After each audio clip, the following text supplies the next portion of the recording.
খুব সহজে এবং তাড়াতাড়ি আলু ঝিঙে পোস্ত রান্না করব। প্রথমে আমি আলু আর ঝিঙে কেটে ধুয়ে নিয়েছি, পেঁয়াজ কেটে নিয়েছি, পোস্ত এবং 2টো কাঁচা লঙ্কা বেটে নিয়েছি। এবার আমি রান্নাটা শুরু করব। চলো। তেল গরম করে নিয়েছি। এটা আমার অন্য রান্নার ভাজা তেল ছিল, সেই তেলে আমি রান্নাটা করব। প্রথমে কালো জিরে ফোড়ন দিয়ে দিলাম। এবার পেঁয়াজটা দিয়ে দিচ্ছি, পেঁয়াজ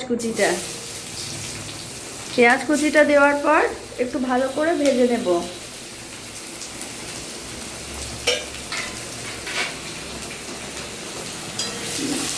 ভালো করে একটু লাল লাল করে ভেজে নেব। পেঁয়াজ ভাজাটা দেখো হয়ে গেছে, পুরো একদম ভাজবো না, একটু হালকা হালকা করে ভেজে নেব। এবার আলু আর ঝিঙেটা দিয়ে দেব। আলু ঝিঙেটা দিয়ে দিলাম, একটু নেড়ে দেব।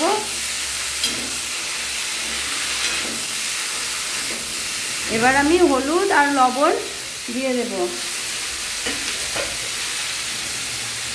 আমি প্রয়োজন মতো লবণ দিচ্ছি।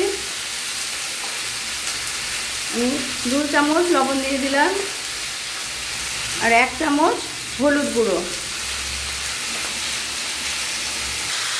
এবার আমি এটা ঢাকা দিয়ে রেখে দেব। গ্যাসের ফ্লেমটা মিডিয়ামে থাকবে। ঢাকনাটা খুলে এবার তরকারিটা একটু নেড়ে দেব, নাহলে তলার দিকটাই পুড়ে যেতে পারে। ঝিঙে দিয়ে জল বেরোবে।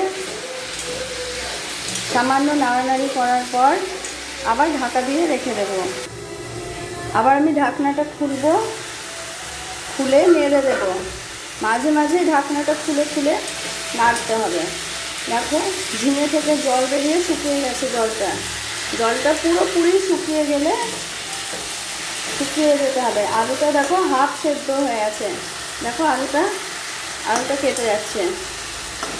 এবার আমি পোস্ত এবং কাঁচা লঙ্কা বাটাটা এর মধ্যে দিয়ে দেব। পোস্ত লঙ্কা বাটাটা দিয়ে দিলাম। এবার এটাকে আমি ভালোভাবে মিশিয়ে দেব। দেখো এবার মিশিয়ে দেব। আমি পোস্ত লঙ্কা বাটিটা ধুয়ে জল দিয়ে দেব, সামান্য জল দিয়ে দিলাম। এবার ভালোভাবে নেড়ে দেব। এবার আমি গ্যাসের ফ্লেমটা কমিয়ে দেব এবং ঢাকা দিয়ে দেব।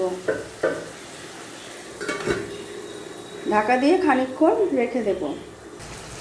দেখো বন্ধুরা, তরকারিটা দিয়ে কেমন তেল ছেড়ে দিয়েছে এবং আমি দেখব আলুটা সেদ্ধ হয়ে গেছে। দেখো ভাজা হয়ে গেছে। দেখো আলুটাও সেদ্ধ হয়ে গেছে, কত সহজেই কেটে যাচ্ছে। এই রকম তরকারি গরম ভাতের সঙ্গে জাস্ট জমে যায়। তাছাড়া রুটি বা পরোটার সঙ্গেও তোমরা এই আলু ঝিঙে পোস্তটা খেতে পারো। সবাই বাড়িতে ট্রাই করবে।